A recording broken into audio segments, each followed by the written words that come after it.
ছটা বিশেষত্ব আছে ভারতীয় সভ্যতার। প্রথম হলো ঋষি সভ্যতা। ঋষি কাদের বলা হয়? আর যারা দ্রষ্টা, এই চোখে নয়, খালি চোখে নয়, ভবিষ্যৎ দ্রষ্টা যারা দেখতে পারেন এবং তারা ভূত, বর্তমান এবং ভবিষ্যতের ভাবনাটাকে দেখতে পারেন। তো আমাদের বহু ঋষিমুনি রয়েছেন, ছিলেন, এখনো আছেন অনেকে। এই সভ্যতা সেই ঋষিদের দ্বারা তৈরি। দ্বিতীয় হচ্ছে বৈদিক সভ্যতা। বৈদিক মানে শুধু বেদ, মানে শুধু যে বেদ শাস্ত্র তাই নয়। বেদ মানে হচ্ছে, স্বামী বিবেকানন্দ বলছেন, বেদ মানে হচ্ছে জ্ঞান, বিদ্যা। তারপর একটা হলো ধার্মিক সভ্যতা। এবার এই ধর্ম আর রিলিজনে এমন করে গোলমাল পাকিয়ে দিয়েছে না ইংরেজরা, আমরা এখন রিলিজন আর ধর্ম এক মনে করি। রিলিজন আর ধর্ম আদৌ এক নয়। ধর্মের সংজ্ঞা হচ্ছে যা ধারণ করে থাকে, যা সে একটা ব্যক্তি হোক, আমার শরীরই হোক, একটা পরিবারই হোক, একটা সমাজ হোক, একটা দেশ হোক, যে সমস্ত নীতি এবং রীতি একটা কিছুকে ধরে রাখে তাকেই বলা হয় ধর্ম।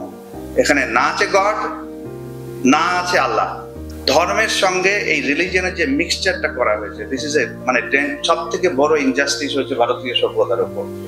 এই যে ধর্মের আইডিয়াটা আমি অনেক গভীরে এই বইটাতে লিখেছি, যে ধর্ম আসলে কি।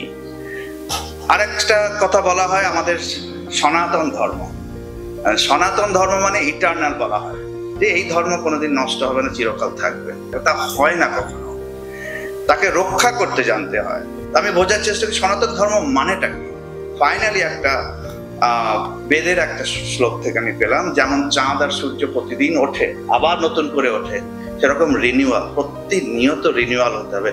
সমাজের নীতি, রীতিনীতি এবং আদব কায়দার যদি রিনিউয়াল না হয়, সেই সমাজ নষ্ট হয়ে যায়। আমরা দেখেছি গ্রিক, মেসোপটেমিয়া। চতুর্থ যেটা হচ্ছে যোগী সভ্যতা। যোগ মানে শুধু আসন ব্যায়াম নয়, আপনারা অনেকেই জানেন। যোগের অর্থটা অনেক বিস্তৃত। যোগ মানে যোগ, সংযোগ, এক হওয়া, মিলে যাওয়া, মিলন। এইটা হচ্ছে যোগের, এটা হচ্ছে ঐক্যতা এবং সংযোগ।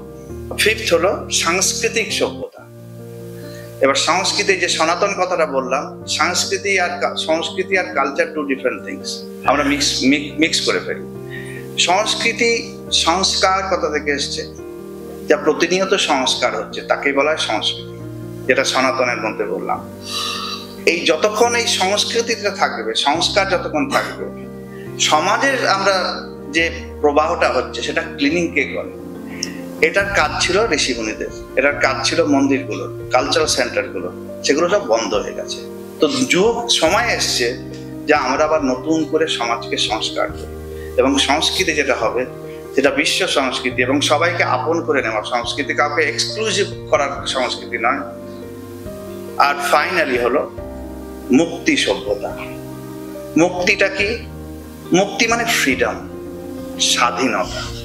মুক্তি মানে আত্মপ্রকাশের স্বাধীনতা, নিজেদের সংস্কৃতি চর্চার স্বাধীনতা আছে। যেহেতু মুক্তি মানে স্বাধীনতা, তার থেকে আছে স্বতন্ত্রতা, স্বাধীনতা, বৈচিত্র্য এবং বহুত্ববাদ।